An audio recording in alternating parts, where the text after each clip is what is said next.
Good evening class. हम हमारा अनुभाग 2 पढ़ रहे हैं। इसमें इस्लाम का उदय और विस्तार पढ़ रहे हैं। हमारे इस्लाम के उदय और विस्तार में हमने अभी तक खिलाफत का उदय हुआ और खलीफाओं ने अपने अपने राज्यों को साम्राज्य को बढ़ाया। बाद में खिलाफत का विघटन भी पढ़ लिया हमने और सल्तनतों का उदय भी पढ़ लिया। आज हम पढ़ेंगे धर्म युद्ध। धर्म युद्ध की रचना भी इसी का एक भाग है। इस्लाम ने अपने विस्तार को या इस्लाम का धर्म विस्तारित हो, इसलिए इस्लाम के लोगों ने धर्म युद्ध का प्रचलन किया, जो प्रारंभ में ईसाइयों के द्वारा किया गया था। इसी को हम धर्म युद्ध के अंतर्गत देखेंगे। मध्यकाल में इस्लामी जो समाज थे उसमें ईसाइयों को पुस्तक वाले लोग कहा जाता था, क्योंकि इनके पास अपना एक धर्म ग्रंथ होता था, न्यू टेस्टामेंट, या उसको इंजिल भी कहा जाता है। ये किताब इनके पास होती थी, इसलिए इनको केवल पुस्तक वाला या अहल हल अल किताब कहा जाता था। व्यापारी, तीर्थ यात्री, राजदूत यात्री, मुस्लिम राज्यों में आने जाने वाले ईसाई इनको सुरक्षा प्रदान की जाती थी। इनको किसी प्रकार की कोई परेशानी नहीं होती थी।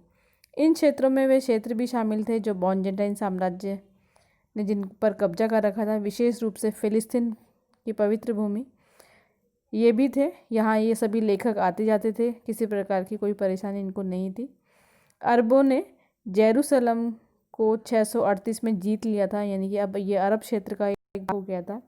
लेकिन वह ईसाइयों की कल्पना में ईसा के क्रूसारोपण और पुनर्जीवन के स्थान के रूप में हमेशा विद्यमान था, यानी कि जेरूसलम को ये ईसाई लोग अपना धर्म स्थान मानते थे। ईसाई यूरोप में मुस्लिम जगत की छवि का निर्माण करने में एक महत्वपूर्ण भाग था। ये जो ईसाई लोग थे वो भी चाहते थे कि हमारा जो क्षेत्र है वो हमारे पास रहे,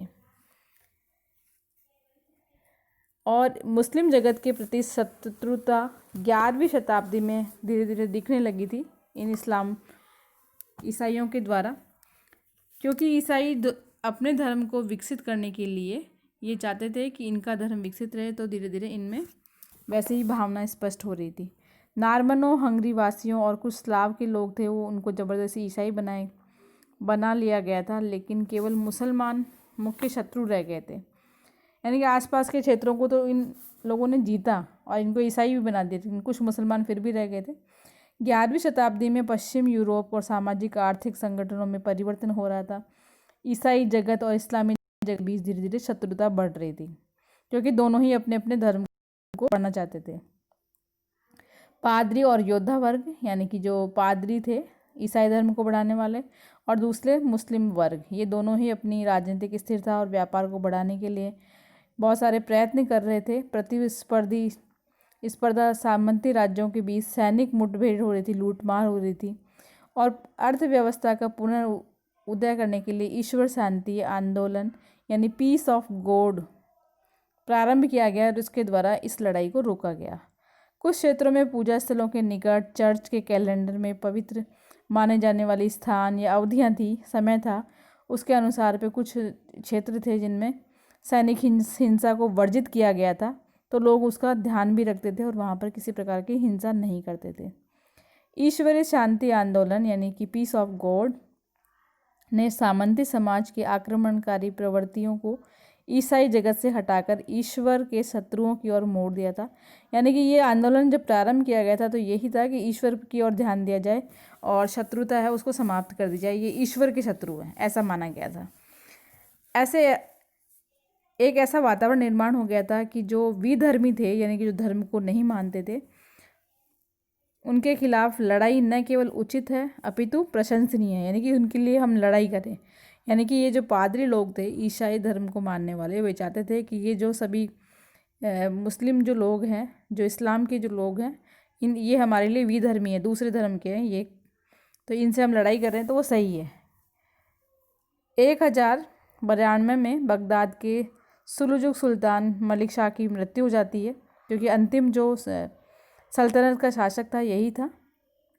धीरे धीरे इसके साम्राज्य का विघटन होने लग जाता है और बाइजेंटाइन सम्राट अलेक्सिस प्रथम को एशिया माइनर और उत्तरी सीरिया ये फिर वापस अपने हाथ में ले लेता है, और पोप अर्बन द्वितीय के लिए ईसाई धर्म की जीवित प्रवृत्ति जीवित करने का एक अवसर भी उसे मिल जाता है, क्योंकि अब सत्ता किसके हाथ में चली गई है, मुस्लिम सत्ता समाप्त होकर के अब सत्ता चली गई है एलेक्सिन प्रथम की। और इसी समय जो पोप था इनका अर्बन द्वितीय, वो भी ईसाई धर्म को बढ़ाने के लिए कार्य कर रहा है।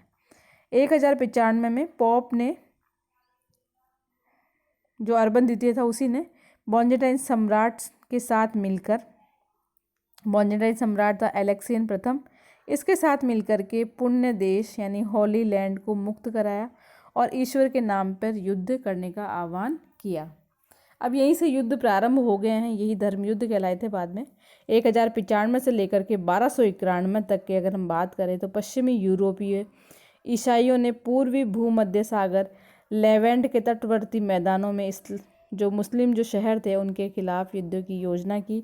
इसमें जो बॉन्जेटाइन का जो शासक था एलेक्सियन प्रथम और जो पोप था अर्बन द्वितीय, ये दोनों ही महत्वपूर्ण कार्य कर रहे थे और लगातार अनेक युद्ध लड़े गए जो सभी हमारे धर्म युद्ध कहलाए गए थे।